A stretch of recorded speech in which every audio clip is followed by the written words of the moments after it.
Hello and a very good afternoon to all of those who are watching me live on the Facebook page of News9. I'm Neha Bhan.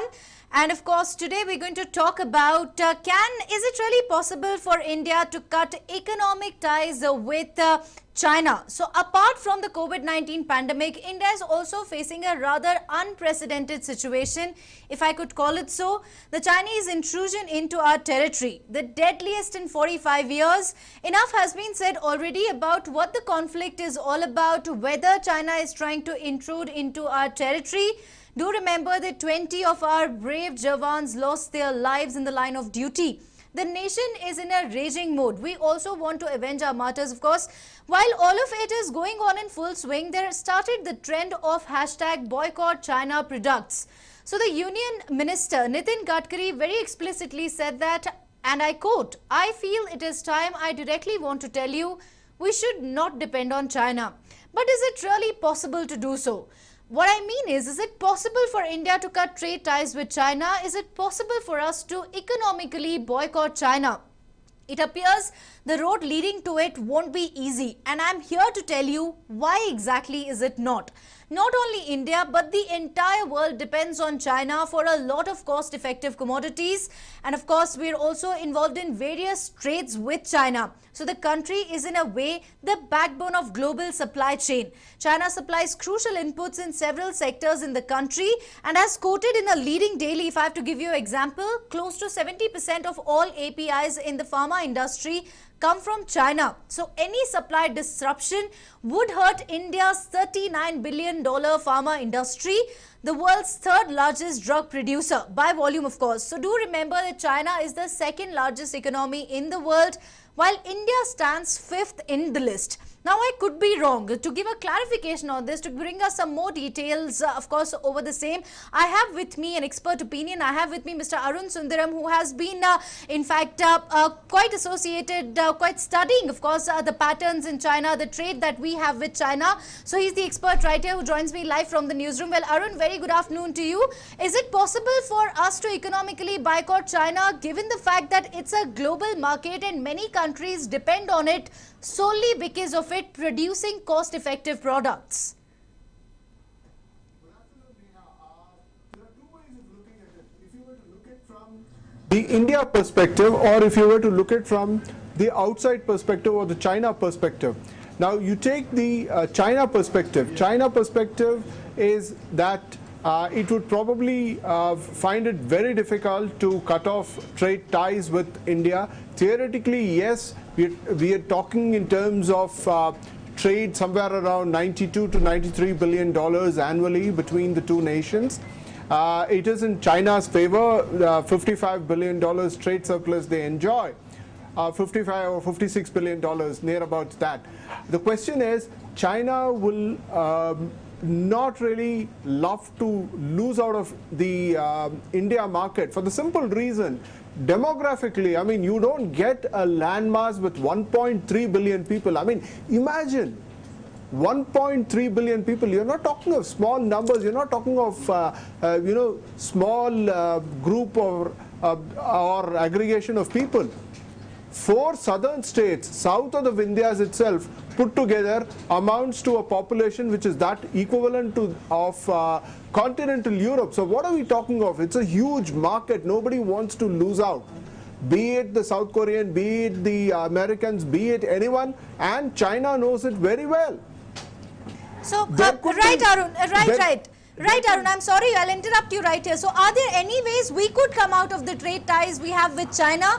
Because many are touting India as the supreme Asian power which could take China's place as far as trade is concerned.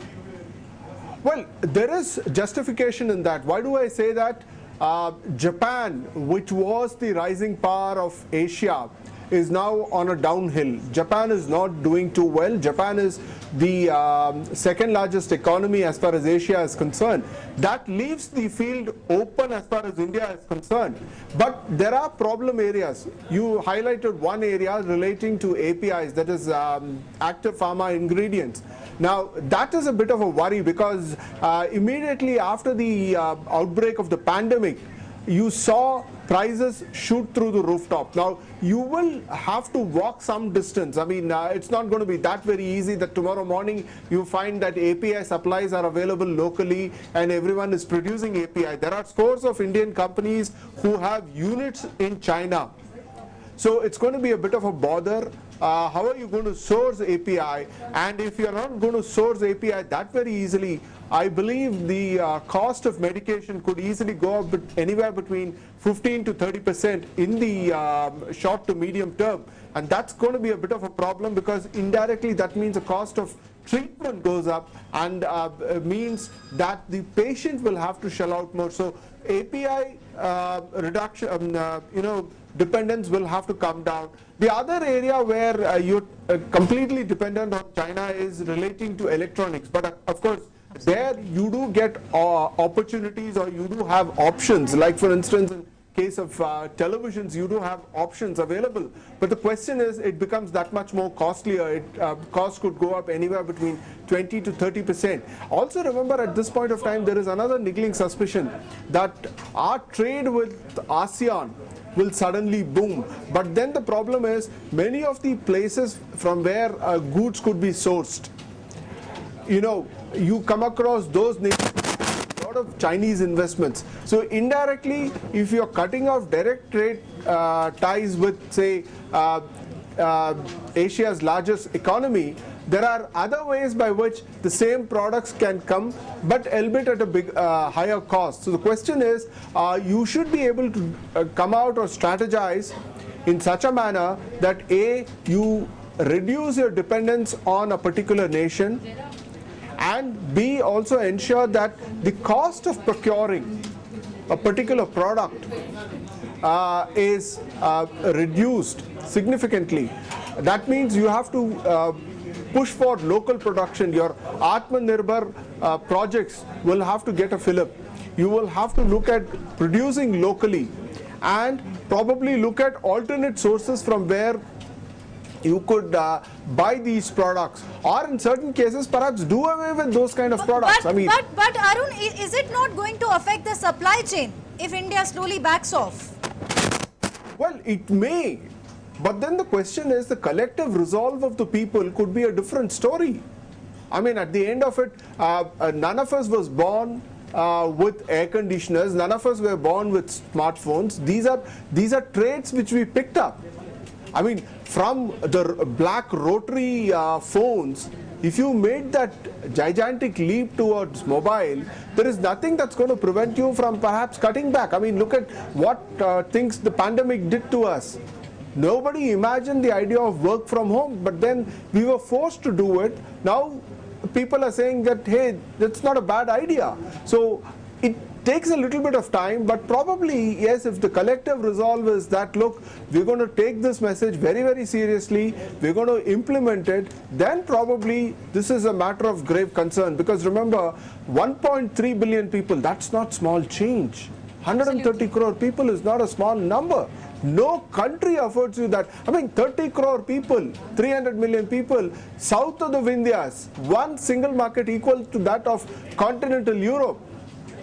No, every marketeer's dream is India. I mean, nobody wants to walk out of this. Nobody is willing to walk out of India for the simple reason that this is a huge market. And it is only that is driving India. And if your consumer is going to say that, look, I'm very concerned, I believe there is a dose of patriotism, I want value for money, and more importantly, I am concerned about how I'm going to spend the money, then marketeers beware. Right. Indians are people who seek value, and they can put up a very hard bargain. That will prove to be the Achilles heels for many nations and companies. Neha. All right, Arun, talking about today's development now, Defence Minister Rajnath Singh is on his way to a 3-day Russia visit. The Raksha Mantri will be attending the Victory Day parade. He'll also be holding a bilateral talks with the Defence Minister there.